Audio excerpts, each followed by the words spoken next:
হুগলির ডিআই অফিসে বিক্ষোভ এসএফআই এর। অফিসে ঢোকার গেটে থার্মোকলের প্রতীকী তালা ঝুলিয়ে বসে পড়ে বিক্ষোভে শামিল হয় এসএফআই সমর্থকেরা। যোগ্য শিক্ষকদের স্কুলে ফেরানোর দাবিতে আন্দোলন, যোগ্য অযোগ্যদের তালিকা প্রকাশের দাবি, শিক্ষকের আত্মহত্যার প্রতিবাদে বিক্ষোভ।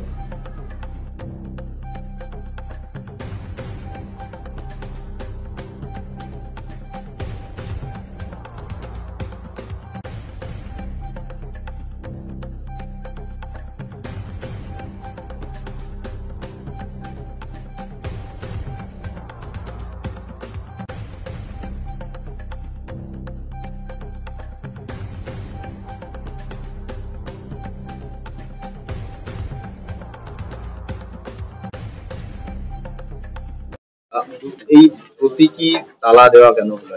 কার্যত তো আজকে ডিআই অফিসটা দুর্নীতির আতুরঘরে পরিণত হয়েছে। ডিআই এর মাধ্যমে অযোগ্য শিক্ষকদের অ্যাপয়েন্টমেন্টের গেছে, তাই তার জন্য যোগ্য শিক্ষকরা আজকে স্কুলে ফিরতে পারছে না।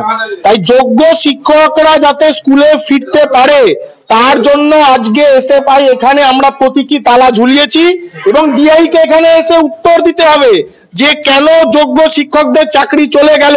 যতক্ষণ না উত্তর দিচ্ছে এবং যোগ্য শিক্ষকদের স্কুলে ফেরানোর প্রতিশ্রুতি আজকে প্রকাশ্যে এই মিডিয়ার সামনে দিচ্ছে, ততক্ষণ পর্যন্ত আমাদের এই প্রতীকী তালা ঝুলিয়ে এই আন্দোলন এই ডিআই অফিসের গেটেই লাগাতার চলবে। আমার নাম অর্ণব দাস, এসএফআই হুগলি জেলা কমিটির সম্পাদক।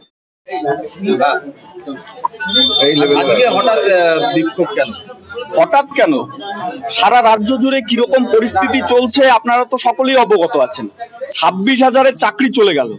যে বছরের রিক্রুট 22 লক্ষ পরীক্ষার্থী ছিল, যোগ্যদের চাকরি না দিয়ে তৃণমূলের একটা অংশ টাকার বিনিময়ে অযোগ্যদের দিয়েছে চাকরি, যার বিনিময়ে 26,000-কে খেসারত দিতে হলো।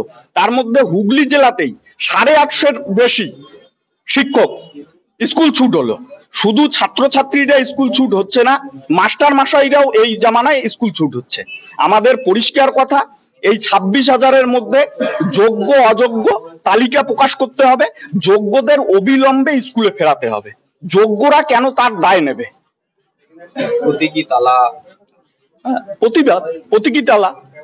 এখানে পরিষ্কারভাবে এসএফআই হুগলি জেলা কমিটি ঘোষণা দিচ্ছে যে যতক্ষণ পর্যন্ত না যোগ্য অযোগ্যের তালিকা প্রকাশ করছে, যোগ্য শিক্ষকদের যতক্ষণ পর্যন্ত ক্যাম্পাসে স্কুলে না ফেরাচ্ছে, ততক্ষণ পর্যন্ত ধারাবাহিকভাবে আজকের যে লড়াই শুরু হয়েছে তা চলতে থাকবে। প্রণয় কার্জি, এসএফআই রাজ্যের সভাপতি।